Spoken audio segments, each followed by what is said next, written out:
Assalamualaikum warahmatullahi wabarakatuh. Yuk, take.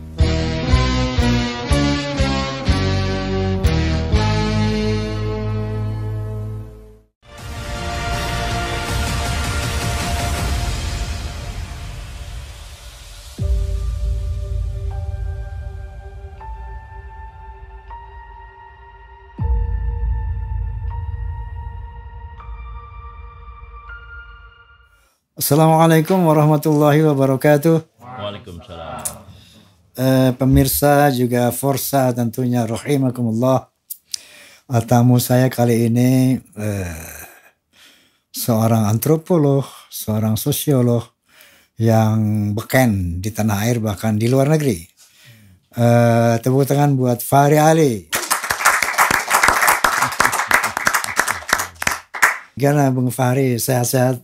Alhamdulillah Bang. Ya kalau nggak sehat nggak kemari ya. Ya jadi ini bisikan Roma artinya bincang asik bareng Roma. Jadi kita berbincang-bincang aja. Ya. Ngomongin soal apa aja di sini. Setuju saya. Asik aja yang penting. Ya, bincang asik. Ya. Bung Fahri,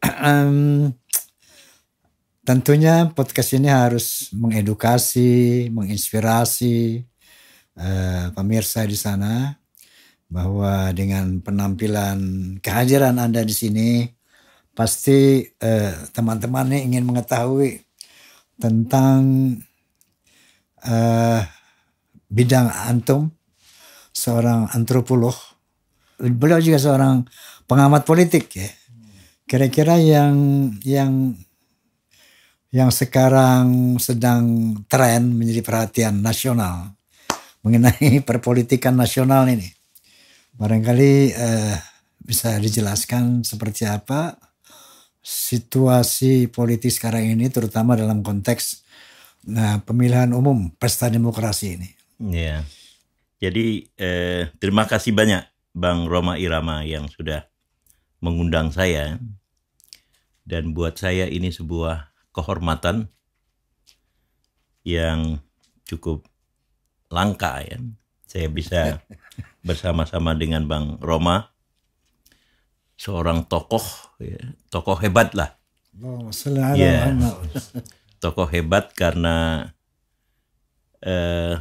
buat saya kalau misalnya Bang Roma tidak pernah ada di dunia, mungkin sejarah akan berbeda gitu. Nah, kenapa saya katakan seperti itu? Ini perlu ya didengar oleh sekitar 25 juta ya penggemar Roma Irama, bahwa Bang Roma itu lahir tahun 1942 ya. 46 ya, 1946. Itu kan berarti 1 tahun setelah kemerdekaan kan. Betul. Lalu kemudian tahun 70-an, tahun 60-an sudah mulai ini bermusik. Tahun 60 sudah. Sudah ya, karena saya pernah memang waktu remaja itu melihat Bang Roma langsung dengan Elvi Sukaisi itu di Cilandak. Saya kan anak Ragunan ya. Oh, iya. Anak Ragunan dan sekarang itu dekat IIP. Waktu itu Bang Roma di sana dan kenangan itu nggak pernah lupa ya. Nah, waktu itu masyarakat sedang mengalami transisi ya, besar-besarannya. Dari periode Soekarno, ya, periode Soekarno itu kalau di dalam politik itu disebut tahun 1959 sampai dengan 1967. Ketika Soeharto naik kemudian menjadi pejabat presiden. Ya. Dulu ada pejabat presiden ya. Nah, tahun 59 sampai 67 itu yang disebut modernisasi itu agak terkekang, terhambat jalannya di sana. Nah, kenapa terhambat?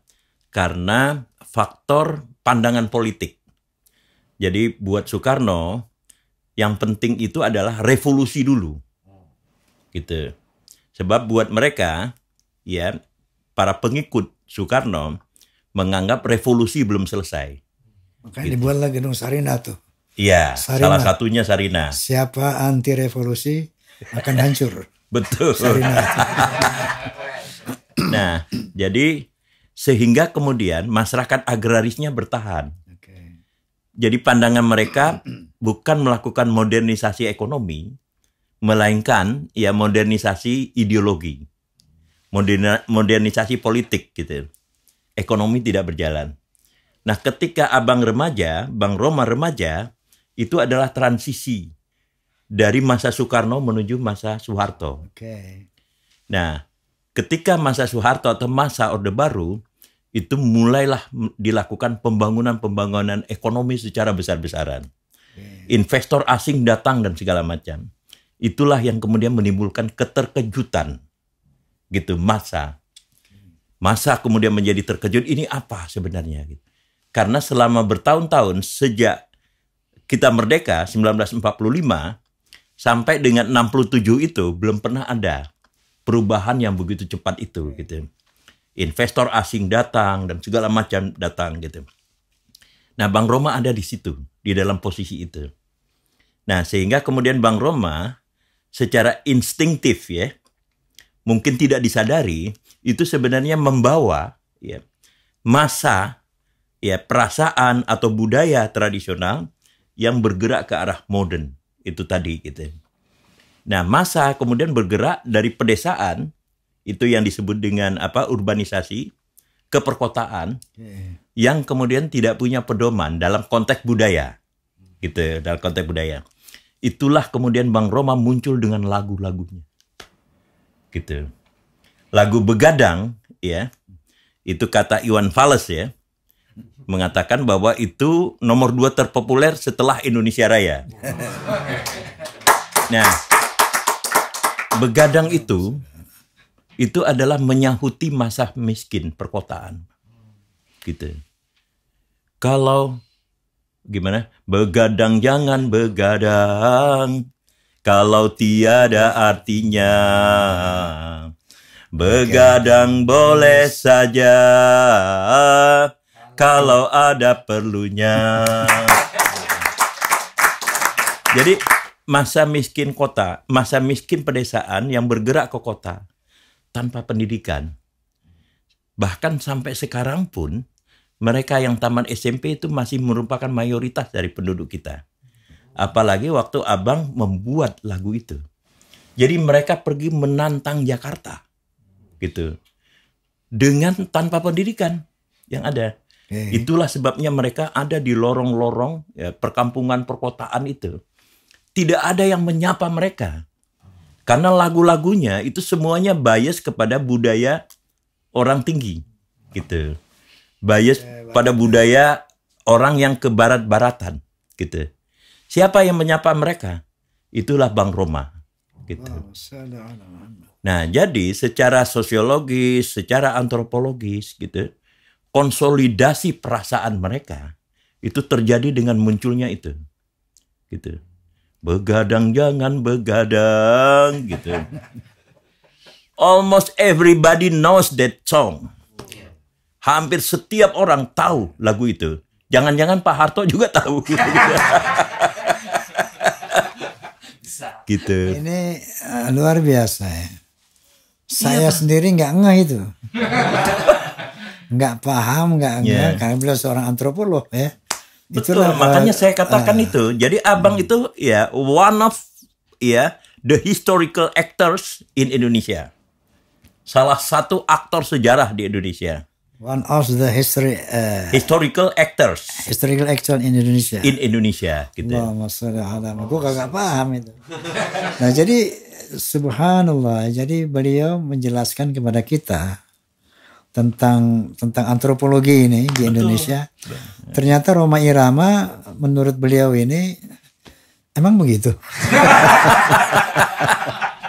Kalau saya kan belajar sejarah, Bang. Oh, gitu. Saya agak jauh saya belajar sejarah itu sampai ke Monash University di Melbourne, Australia. Dan profesor saya itu namanya MC Reclef. Itu ahli sejarah Indonesia yang luar biasa. Oke. Nah, jadi ya mungkin saya sedikit punya otoritas untuk mengatakan benar itu. Oke. Nah, yang kedua adalah kerudung putih. Di balik kerudung wajahmu bersembunyi. Luar biasa. Nah, tahu nggak abang apa yang terjadi? Ya, saya itu mendapat cerita ketika ya anak-anak muslimah ya, SMA khususnya itu sudah punya kesadaran memakai kerudung ke sekolah itu. Menterinya waktu itu, Menteri Orde Baru ya, pendidikan waktu itu melarang kan. Larangannya itu drastis sekali. Jadi mereka itu sepanjang mereka pakai kerudung, boleh belajar tapi tidak boleh masuk kelas. Di luar kelas semua. Sampai ujian pun mereka di luar kelas. Oke. Itu kesaksiannya itu. Tapi begitu kemudian Bang Roma menciptakan lagu itu memberikan legitimasi besar sekali kepada mereka. Gitu. Kedua baru kemudian muncul lagu Bimbo.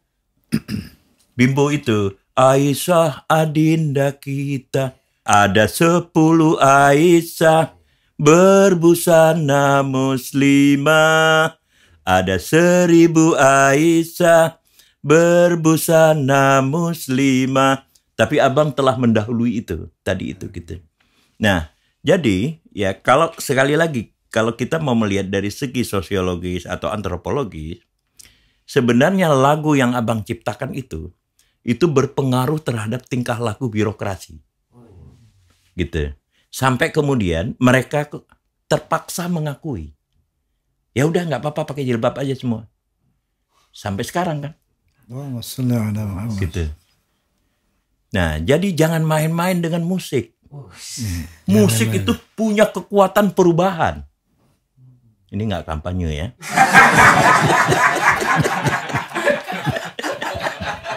Punya kekuatan merubah. Saya pernah memang bilang di setiap kesempatan, the power of music can change character of human beings. Iya, betul. Itu memang saya sadari sekali. Misalnya begini, mohon maaf nih saya salah sedikit. Iya, justru itu. Ketika saya katakanlah diundang oleh Pittsburgh. Iya. Di sana mereka bikin apa namanya International Conference on Islam. And Popular Culture in Indonesia and Malaysia. Iya, betul. Di sana saya buat paper ya bahwa paper tentang apa betul musik itu, dakwah dalam musik bisa merubah orang. Betul. Di sana saya membuat satu testimoni. Ada seorang dosen bahasa Inggris dari University Erlangga, Surabaya. Dia menemui saya, dia peluk saya, dia bilang, "You are my teacher." Dia bilang, how can you say it like that? Dia bilang, karena Anda tuh guru saya. Jadi ternyata langkah-langkah hidup saya ini itu terinspirasi dari lagu-lagu Anda. Ini Masya Allah, subhanallah. Saya baru sadar sih bahwa the power of music emang can change the character of human beings.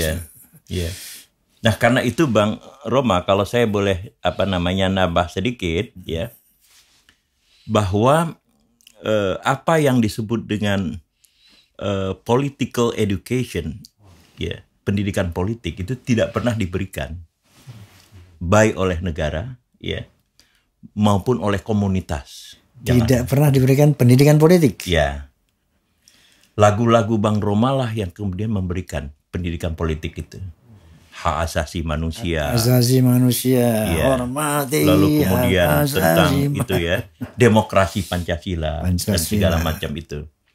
Nah, kalau kemudian saya menggunakan frasa dari seorang antropolog ya, kenamaan namanya Clifford Keats, itulah yang disebut dengan cultural broker. Gitu. Jadi cultural broker itu adalah moderator ya dari sebuah masyarakat yang masih tradisional tetapi sedang berubah ke arah modern ya. Tapi mereka nggak tahu apa yang harus dilakukan di situ gitu. Cultural broker ini sebenarnya digunakan oleh Clifford Keats untuk menjelaskan peran para kiai atau para ulama di pesantren-pesantren ketika Indonesia muncul.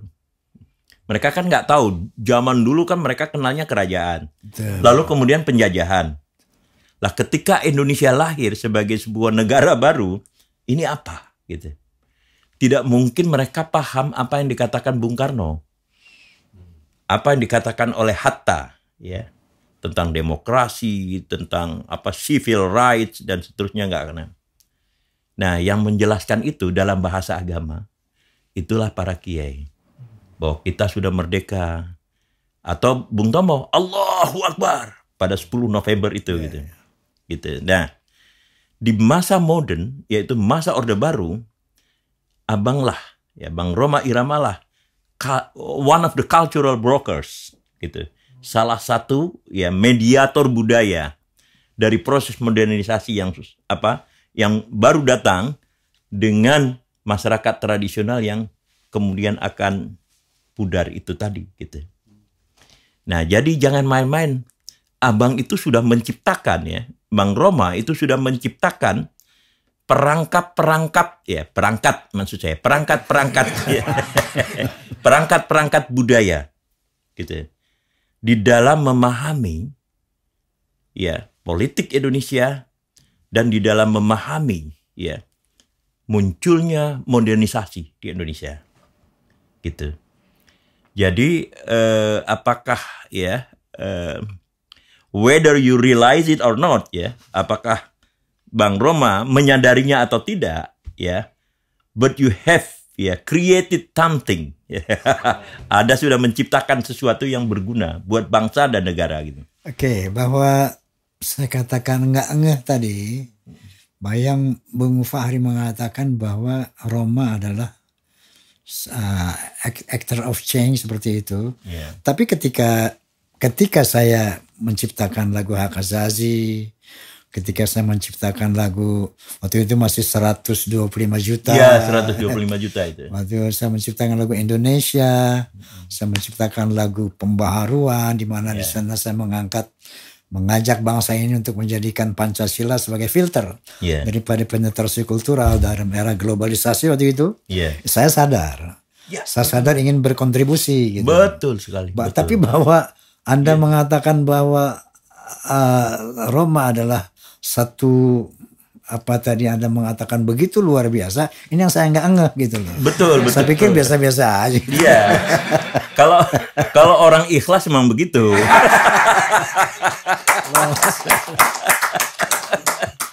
Oke, jadi balik ke politik sekarang. Itu penting, dasar yang saya katakan tadi itu, ya. Maksud saya, ya, keep to be a teacher, ya. Tetaplah menjadi guru bangsa, gitu. Ya, kalau rame-rame sekarang ini yang pada protes itu dari universitas, ya, keep to be the professor, gitu, bagi bangsa ini, gitu. Jadi ciptaan-ciptaan lagu abang, ya. Maksudnya keep to the singer, gitu.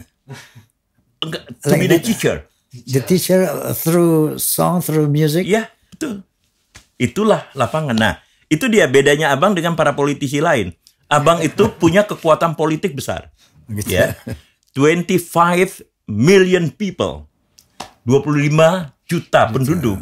Itu nggak main-main itu. Menjadi penggemar dari Rhoma Irama. Itu anggota DPR ngumpulin 200.000 susah banget itu. itu udah ngeluarin duit banyak itu. Sebentar, itu data dari mana? 25 juta. Dari mana datanya? Fans Rhoma. Global Asia Research. Ini kan adik-adik saya ini periset saya. Setiap saya mau ngomong itu saya suruh cari dulu data mereka gitu. Saya katakan Rhoma berapa ininya penggemarnya katanya. Mereka cari semua itu. Jadi bisa dicari, semuanya terbuka sekarang ini. Gitu. Nah, jadi tadi ya, keep to be the teacher of the nation. Ya. Tetaplah menjadi guru bagi bangsa kita. Ini tadi melalui karya musik gitu. Nah, musik itu, nah bedanya Bang Rhoma itu tidak cawe-cawe, gitu ya. Di dalam di dalam menjadi tokoh politik gitu. Tetapi abang lakukan itu sebagai sebuah melalui karya musik. Musik ada intensinya, ada tujuannya. Jadi bukan musik ya as a music gitu. Music is not only a music. Not just for fun only. Betul. Not just for fun. But the music which has A responsibility. A responsibility to God, to Allah. To God, or Allah. And human beings. And human being. Itu seperti yang tertera di sana ya. Tertera di mana? Di motto tadi yang kita lihat itu. Jadi ada intensitinya, ada tujuan di situ. Nah, tujuan itu mengena kepada masyarakat. Wow, gitu. Nah, karena tujuan mengena kepada masyarakat, maka kemudian terjadi perhimpunan orang-orang banyak yang kemudian melihat Bang Roma tidak hanya seorang penyanyi gitu, tetapi juga seseorang yang perlu ditengok pendapatnya gitu. Dalam proses itulah Bang Roma kemudian dianggap punya pengaruh politik. Dianggap tanpa bermain politik gitu. Nah, lalu kemudian persinggungan abang dengan dunia politik itu persinggungan yang tidak sekular gitu. Misalnya abang menjadi juru kampanye Partai Persatuan Pembangunan 1977-1982 yang kemudian pemikir besar Indonesia Nurcholish Madjid ikut jejak abang pada 1982 gitu. Waktu itu Nurcholish Madjid memang menciptakan teori ban kempes. Masih ingat kan abang kan? Gitu. Saya masih lihat dari pinggiran aja waktu itu gitu. Teori ban kempes kata Cak Nur itu mobil itu nggak jalan kalau salah satu bannya kempes katanya. Yang kempes yang mana? P3 katanya. Jadi harus dia ditarik gitu supaya kemudian bisa berputar gitu. Nah, berkali-kali saya lihat di foto itu Bang Roma irama dengan Cak Nurcholish Madjid pada waktu itu. Jadi it is your contribution for the sake of God. Gitu. Kalau misalnya masih percaya pada agama gitu. Karena abang nggak memilih yang lain gitu. Kalau Kiai Zainuddin itu kan ditarik-tarik dia kan, sampai kemudian dia bilang saya ada di mana-mana tapi tidak ada di mana-mana kan gitu kan. Rumusannya kan begitu jadinya gitu. Karena dia mau ke Golkar nggak enak gitu, kepada P3 mau ke P3 takut diteken gitu kan dan segala macam. Nah, jadi kalau kita mau pakai sedikit agak teoritis itu your political inclination, kecenderungan politik Anda itu structured by your idea. Distrukturkan oleh ide. Idenya apa? Itu idenya adalah kalau kita mau gampangkan, idenya adalah desakan dan motivasi supaya William Frederick masuk Islam. Jadi begini, ini memang apa ya? Beliau tadi mengatakan desakan ide. Sebetulnya, mohon maaf barangkali kalau boleh saya cerita Bung Fahri. Sangat penting sekali. Faktor genetik ini pasti ada di setiap kita ya. Ayah saya memang seorang pejuang. Beliau pemimpin Garuda Putih dulu, Kapten Burda. Oh, Masya Allah. Iya, barangkali ini yang mengalir ke darah saya. Iya. Makanya saya selalu mengatakan di dalam darah saya ini ada 3 unsur, 3 faktor nih. Seni, agama, dan politik. Gitu kan. Saya selalu mengatakan semuanya lillahi ta'ala. Jadi kalau kita misalnya kenapa ada di P3, Kemudian karena di sana ada azas Islam. Ya. Kemudian kenapa ke Golkar? Waktu itu P3 tidak lagi berazas Islam. Ya. Dan waktu itu Golkar mengadakan Islamisasi kayak gitu kan. Betul. Jadi sama orientasinya. Tetapi bahwa Islam dan nasionalisme itu menurut saya tidak bisa dipisahkan. Betul. Bahwa Pancasila itu dan Islam itu adalah satu ya saya bilang. Ya. Makanya di dalam setiap katakanlah lagu-lagu saya, ceramah-ceramah saya di dalam tablik-tablik gitu kan. Saya selalu bahwa Islam Pancasila itu jangan didikotomi gitu kan. Betul. Bahwa anugerah Pancasila itu adalah sangat Islami gitu. Betul. Kembali saya katakan bahwa kullu minallah. Ya. Bahwa ketika saya berbuat, saya berpihak itu ukurannya lillahi ta'ala. Iya, betul. Karena kita harus berbuat untuk bangsa ini. Harus lillahi ta'ala. Betul. Tanpa pretensi apapun, tanpa tendensi apapun. Yeah. Jadi untuk bangsa, untuk agama. Karena hidup kita ya memang wa ma khalaqtul jinna wal insa illa liya'budun. Kita diciptakan untuk mengabdi kepada Allah dalam berbagai aspek kehidupan, termasuk dalam aspek bernegara. Betul. Ya. Ya, jadi itu akhirnya gitu. Jadi ide dari Bang Roma mulanya itu pada menggunakan musik gitu ya untuk mencapai ide. Jadi musik itu hanya alat saja, perantara gitu. Tapi idenya itu adalah mendidik gitu. Teacher saya katakan tadi itu gitu. Nah, juga kemudian ketika diproyeksikan ke politik itu juga karena ide gitu.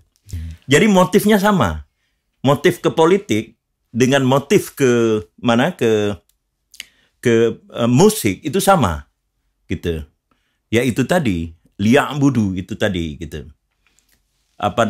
Untuk mengabdi kepada Allah gitu. Nah, ini kita ketemu rumusannya ini. Gitu. Jadi motif ke musik ya, baik motif ke musik maupun ke politik itu sama gitu. Ininya, geraknya itu gitu. Sana. Justru disitulah kemudian terlihat ya kenapa Bang Roma itu survive gitu. Di dalam perubahan-perubahan yang bagaimanapun juga masih tetap ada gitu. Nah, walaupun generasi yang lama ya, penggemar Abang seperti Pak Dadang ya. Pak Dadang Maulana yang dari Pondok Bambu itu tadi yang pernah mengundang Bang Roma itu tadi masih ada ya. Beliau itu lahir tahun 40. Lahir tahun 50 ya. Itu yang di generasi di bawah Pak Dadang masih ada dan akan terus ada gitu. Itu yang saya katakan tadi, itu survive secara demografis. Gitu. Jadi ada demografi dari penggemar gitu. Ini yang tetap.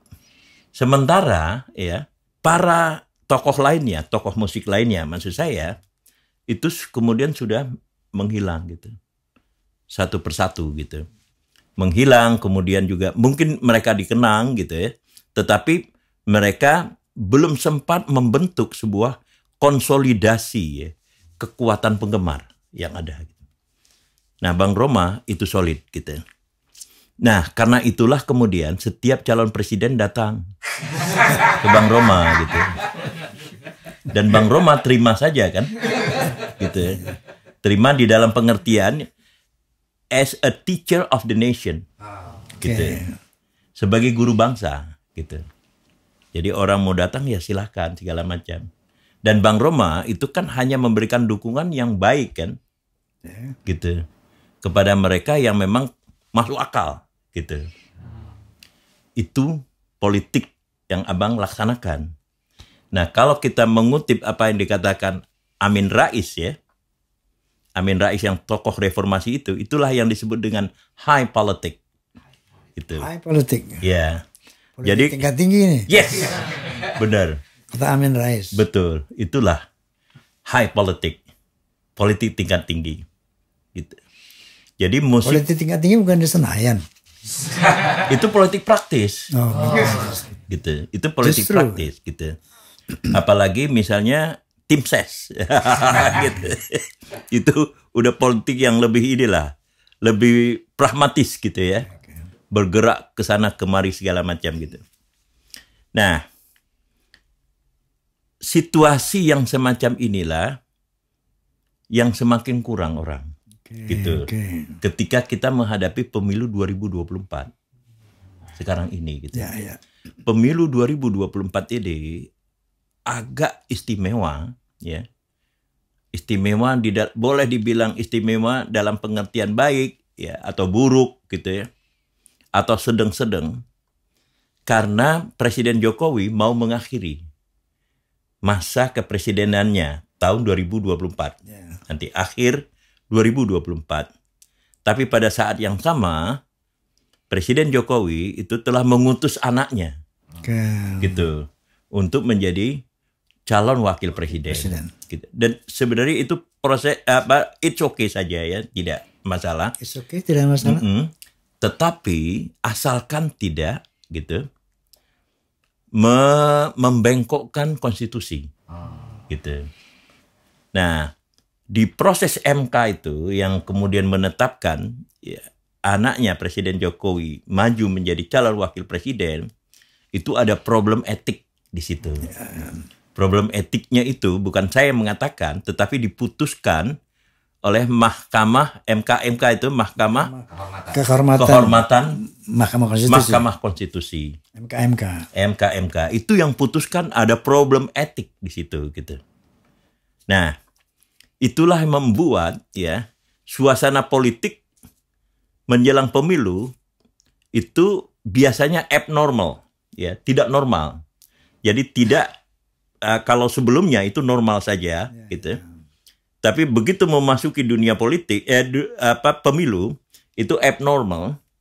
Dengan kasus MK itu menjadi abnormalnya kuadrat gitu. Abnormal. Iya, abnormal. Nah, itulah yang kemudian menimbulkan ketegangan, ya.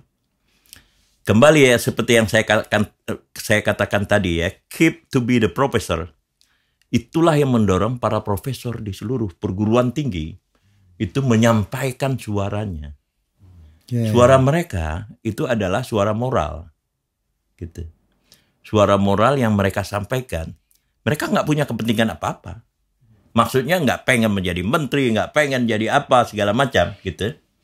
Tetapi yang mereka bayangkan, ini bangsa dan negara, itu telah diperjuangkan ya, oleh para pendiri bangsa dengan mengorbankan dirinya. Soekarno, Hatta, ya, Syahrir, Agus Salim, segala macam yang ada gitu, dengan nyawa mereka. Hatta itu begitu pulang dari Belanda, ya, dia pulang itu tahun 1930-an. Yang namanya Dr. Andes itu waktu itu nggak ada. Cuma Hatta, gitu. Dr. Andes Muhammad Hatta kan. Oke. Dia belajar di Rotterdam, gitu. Pulang. Sampai dinasihati, kamu ngapain sih berjuang-juang, katanya gitu. Dia bilang begitu. Titel kamu itu sangat mahal. Kerja di mana aja bisa, gitu. Tapi Hatta tetap mengatakan, saya harus berjuang untuk kemerdekaan Indonesia. Sampai kemudian di penjara. Di Belanda di penjara, pulang ke Indonesia, membangun PNI baru, gitu ya. Hatta apa Soekarno ini? Hatta ya. PNI baru namanya. Oke. Pendidikan Nasional Indonesia. Oke. Nah, kalau Soekarno PNI gitu. Namanya Partai Nasional Indonesia. Itu tahun 1927 didirikan. Nah, kalau Hatta itu tahun setelah Soekarno ditangkap. Ditangkap tahun 1929. Kemudian Soekarno diadili tahun 1930 dengan pidato pledoinya itu namanya Indonesia Menggugat, gitu. Nah, Hatta kemudian pulang karena kepemimpinan sudah mulai nggak ada. Dia pulang dari Belanda, dia dirikanlah PNI baru, namanya. Partai Nasional juga. P-nya itu pendidikan. Pendidikan Nasional Indonesia. Oke. Tapi bukan partai dong. Partai. Partai Pendidikan Nasional Indonesia. Nggak pakai nama partai. Langsung Pendidikan Nasional Indonesia. Tapi fungsinya partai. Oke. Gitu. Baru tahu kita deh. Nah, jadi sejarah Indonesia ada nggak situ? Nah, itu sejarah Indonesia itu. Oke. Ya, itu sejarah Indonesia. Buka aja nanti kan. Kan saya belajar sejarah. Sekarang sejarah banyak berubah sekarang ya. Oke, nah. Tesis dari Bung Hatta itu adalah itu masa harus dididik gitu dulu. Harus, makanya kemudian partainya partai kader. Kalau PNI, Bung Karno itu partai massa gitu. Oke. Nah, mereka kemudian berkorban gitu. Walaupun Soekarno kan insinyur gitu. Jadi walaupun mereka ya telah mencapai titel, mereka tidak mau memanfaatkan titel itu sepanjang Indonesia belum merdeka. Untuk kepentingan pribadi ya. Ya, betul. Jadi bangsa dan negara gitu. Nah, artinya yang diperjuangkan itu kan dahsyat betul. Gitu. Itulah sebabnya kemudian para profesor itu berpikir seperti itu. Gitu. Ini para pendahulu, pendiri bangsa itu telah mengorbankan diri mereka untuk ya kemerdekaan, maka kami lanjutkan. Kira-kira begitu. Mereka nggak mengatakan begitu. Itulah yang mereka suarakan. Gitu. Di mana-mana dalam 2-3 hari. Ini gitu. Nah, dalam situasi yang semacam ini, maka kemudian abnormalnya menjadi kuadrat. FF tadi. Ya, FF. Bukan EF Saifullah Fatah. Menjadi situasinya abnormal yang tidak biasa gitu ya. Extraordinary abnormality. Nah, extraordinary ini luar biasa. Iya, extraordinary abnormality yang sekarang berlangsung gitu. Nah, jadi ini yang kemudian harus diwaspadai betul gitu. Diwaspadai, apalagi misalnya bansos-bansos kan dibagi-bagi gitu kan di sana gitu. Yang menyebabkan Menteri Sosial itu idle gitu. Nggak kepake kan Menteri Sosial. Mestinya kan dia yang bagi kan? Menteri Sosial gitu. Menteri Sosial siapa? Dari PDI ya? Risma. Gitu. Kemana dia? Nah, jadi dalam situasi politik yang semacam inilah gitu, kembali Bang Roma itu harus mengambil peran gitu di dalam hal ini gitu. Karena apa yang diucapkan oleh Bang Roma ya insya Allah itu didengar. At least tadi saya katakan 25 million people. Gitu.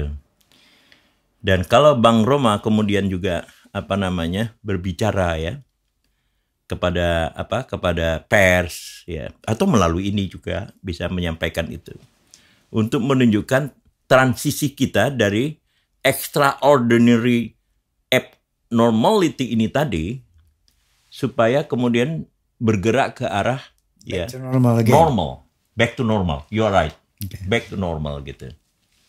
Disinilah ya ketokohan Bang Roma itu ditunggu gitu. Mohon maaf. Jadi sebetulnya tadinya nih, saya kepengen kali ini, kali di pemilu 2024 ini saya kepengennya netral. Kenapa? Karena melihat pada tahun 2019 itu perpecahan bangsanya luar biasa. Betul. Umat terbelah, bangsa terbelah. Betul. Saya melihat ini ada trauma gitu kan. Kenapa kok pemilu harus terpecah begini? Betul, kan? Betul. Nah, oleh karena itu saya berpikir, oke, saya netral barangkali bisa ikut berperan mempersatukan umat bangsa. Nah, tetapi setelah saya melakukan pemikiran yang dalam, katakanlah istikharah kepada Allah SWT dalam sesaat. Saya melihat ada kemungkaran di sini yang Anda bilang abnormal extraordinary crime. Extraordinary abnormality. saya melihat ada satu kemungkaran yang bersifat konstitusional. Iya. Kemungkaran bersifat dalam demokratisasi gitu kan. Betul. Maka saya melihat satu hadis, qala Nabi sallallahu alaihi wasallam, man ra'a minkum munkaran falyughayyirhu bi yadihi. Iya. Fa in lam yastati' fa bi lisanihi, fa in lam yastati' fa bi qalbihi, wa dzalika dhaful iman.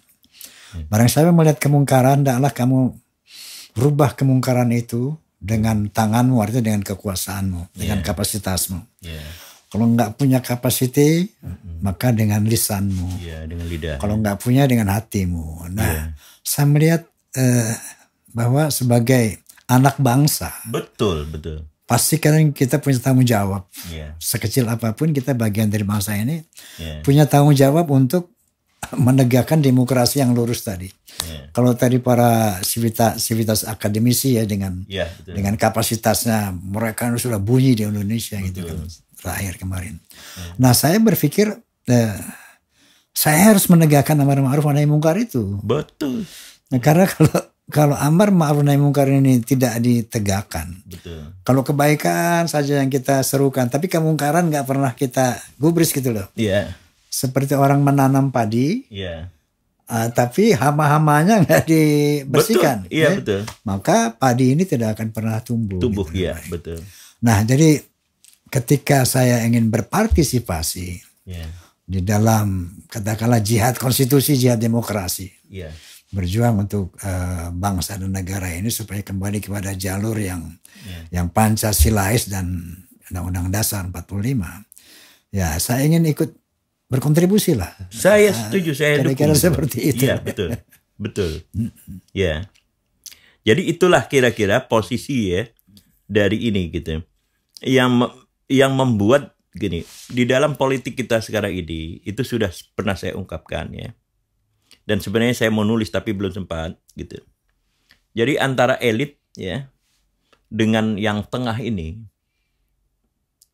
dan di bawahnya rakyat ya di dalam struktur masyarakat itu, yang tengah ini nggak kepake gitu. Jadi kalau misalnya presiden meluncurkan kereta api kemarin, kereta api Wus ya, tidak ada seorang profesor teknik kan yang ada di situ kan? Yang ada itu kan artis kan? Iya, artis. Lalu kemudian pelawak itu siapa? Cak Lontong gitu. Lalu waktu di IKN itu yang kemudian kita lihat ya, ada joget-joget segala macam, itu kan tetap artis gitu kan. Jadi presiden itu tidak kemudian berhubungan dengan para profesor ini. Kira-kira ini yang saya bilang tengah itu. Nah, dia ingin langsung dengan rakyat. Melalui apa? Melalui pesan yang disampaikan oleh artis dari aktivitas itu kan. Kemudian mereka begini kan? Gitu ya. Apa namanya itu? Selfies atau apa gitu segala macam. Ke bawah gitu, kepada masyarakat gitu. Yang ada. Lalu yang kedua melalui bansos. Gitu. Nah, sehingga kemudian yang tengah ini idle gitu. Nggak kepake, mereka sekolah jauh-jauh sampai ke Amerika kemana segala macam gitu. Tidak ada kelas menengah, tidak ada suaranya, tidak didengar gitu. Yang ada gitu. Nah, jadi sekali lagi posisi Bang Roma menjadi sangat penting di dalam konteks ini gitu. Iya, secara struktural gitu, oleh sejarah politik yang begitu khusus sekarang ini gitu. Kenapa saya katakan sejarah khusus, begitu khusus sejarah politik ini? Karena itu saya tulis ya di Kompas ya, di Jakarta Post saya tulis. Sejak 1945 presiden kita itu berasal dari kalangan elit. Ya. Soekarno elit kan, jadi insinyur di zaman Belanda gitu. Udah jadi insinyur. Hatta elit gitu ya. Lalu kemudian jatuh kepada Soeharto. Soeharto elit. Jenderal kan. Jatuh kemudian kepada Habibie, elit lagi gitu. Jatuh kepada Kiai Abdurrahman Wahid, elit lagi. Jatuh kepada Mbak Megawati, elit lagi. Jatuh kepada SBY, elit lagi. Jenderal semua kan? Gitu. Baru kemudian jatuh kepada orang biasa. itulah Joko Widodo. Oke. Nah, makanya kemudian saya tulis di Jakarta Post, Joko Widodo itu adalah post elite leader, gitu, pemimpin pasca elit. Post elite leader. Iya, post elite leader. Karena kan betul-betul dari Surakarta kan, beliau pernah tinggal di pinggir kali, pernah digusur kan, gitu. Walaupun kemudian di Rempang ada penggusuran juga ya, baru-baru ini gitu. Pernah digusur ya. Nah, sehingga kemudian betul-betul non elit gitu. Itulah yang kemudian kita dukung waktu itu, supaya Indonesia tidak dikuasai melulu sama elit gitu kan. Dulu bawaannya kan siapa yang mau jadi presiden? Surya Paloh, Megawati, Abu Rizal Bakri, apa saya semuanya elit gitu. Tiba-tiba kemudian muncul ini sosok gitu dari bawah betul gitu dan dapat dukungan rakyat. Karena itu saya katakan Jokowi ini adalah, saya katakan, eksperimen politik rakyat. Rakyat ingin menciptakan ya politik dari kalangan mereka sendiri gitu. Nah, mestinya kemudian ya Jokowi bisa tampil di situ karena sistem demokrasi. Gitu. Kalau bukan sistem demokrasi tidak mungkin. Wong Chile itu jadi presiden gitu. Apalagi kaum intelektual memberikan dukungan pada waktu itu. Nah, karena itu kemudian kaum intelektual pula yang kemudian memberi peringatan kepada mereka gitu. Ini udah kelewatan gitu. Kepada Jokowi maksudnya. Kepada Jokowi. Memberikan peringatan gitu. Karena itu semuanya para pendukung mereka semua dulu gitu. Gitu kira-kira Bang Roma gitu. Situasi politik kita sekarang ini gitu.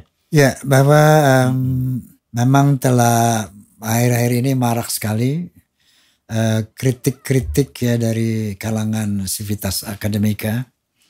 Ini artinya sudah bukan lampu kuning lagi ini. Udah mau merah dikit ya. Ya, yang tentunya kita berharap bahwa jangan karena satu sosok orang Indonesia ini menghancurkan bangsa Indonesia yang jumlahnya 270 lebih juta ini. 270 juta penduduk Indonesia. Tadi protes. Kenapa nggak ada Acehnya? Nggak taunya ada Acehnya juga. Jadi barangkali ya kita bagaimana sesuai dengan kapasitas kita masing-masing. Barangkali tadi ada secara tersirat ya. Bung Fahri Ali sebagai seorang antropolog ya mengajak kita untuk menyelamatkan bangsa tanpa ada perpecahan bangsa ya. Betul sekali, betul. Karena jangan sampai terjadi chaos misalnya, jangan sampai makanya kalau E.F. Saifullah bilang jangan karena kesalahan satu orang membuat jutaan orang ini menderita gitu. Membuat bangsanya jadi pecah. Jadi Pak E.F. Saifullah meminta kelegowoan dari Pak Jokowi agar bangsa ini tetap selamat dan utuh seperti itu. Itu bahkan ya Supono saja sebagai ketua RT dia bersedia mundur gitu. Dari Pondok Bambu gitu.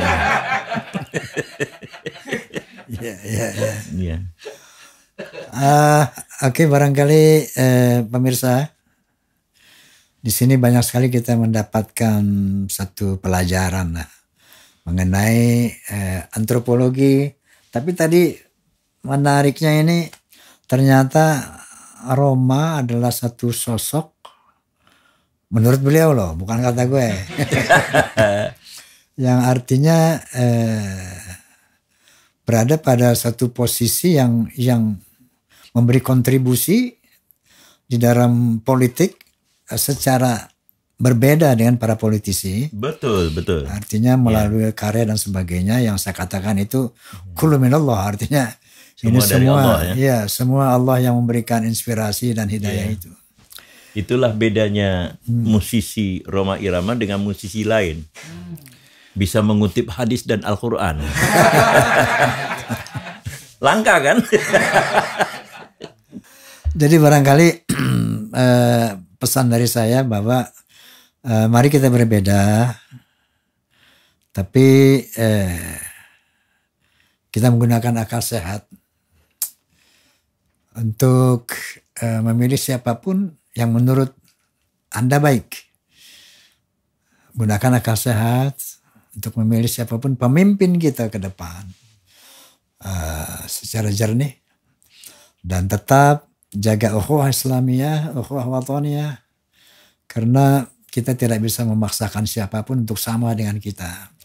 Oleh karena itu kita hormati perbedaan itu, sehingga nggak perlu ada satu perpecahan yang akan merugikan kita semua. Barangkali Bung Fahri Ali bisa memberikan satu close statement. Ya. Baik. Jadi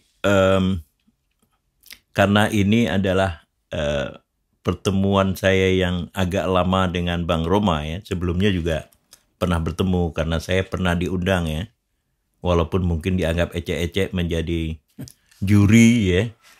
Juri dangdut dulu waktu masa TPI dulu.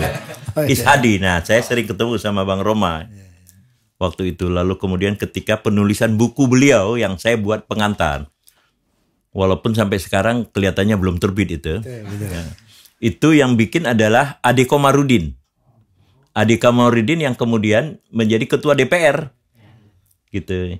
Ya kita doakan semoga ini Ade Komarudin cepat sembuh ya. Dalam keadaan sakit, tetapi putrinya itu muncul jadi anggota DPR, dan saya lihat berapa kali di TV itu cerdas sekali. Oke, nah karena itu maka saya lebih fokus kepada sosok Bang Rhoma Irama ya, sebagai seorang tokoh sejarah ya, salah satu ya tokoh sejarah di Indonesia.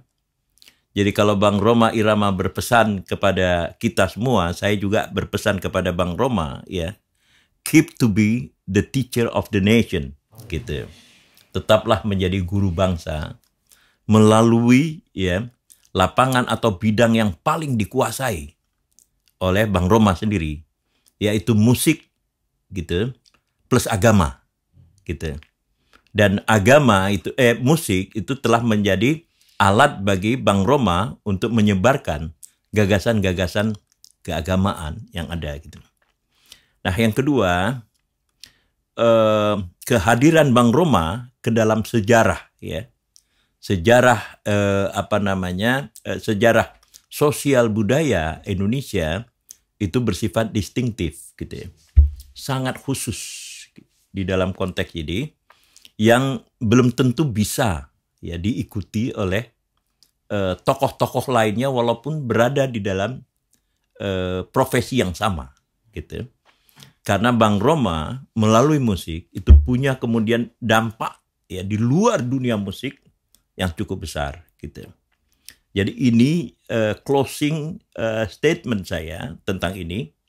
Nah, yang terakhir adalah apa yang disampaikan Bang Rhoma tadi itu. Sebagai the teacher of the nation, Bang Rhoma telah mengatakan kita tidak bisa memaksa ya, orang-orang selalu sama dengan kita gitu. Itu adalah nasihat yang bagus dan saya dukung. Dan saya mendukung kecenderungan politik dari Bang Rhoma Irama di dalam kontestasi ya Presiden 2024 ini. Oke. Terima kasih banyak Bung Fahri Ali, dan kita lihat beliau udah pakai jaket soneta ini. Betul. Jaket soneta ya. Baik pemirsa, juga Forsa, terima kasih atas perhatiannya. Jazakumullah. Wallahul muwaffiq ila aqwamit thoriq. Billahi taufiq wal hidayah. Assalamualaikum warahmatullahi wabarakatuh. Waalaikumsalam warahmatullahi wabarakatuh.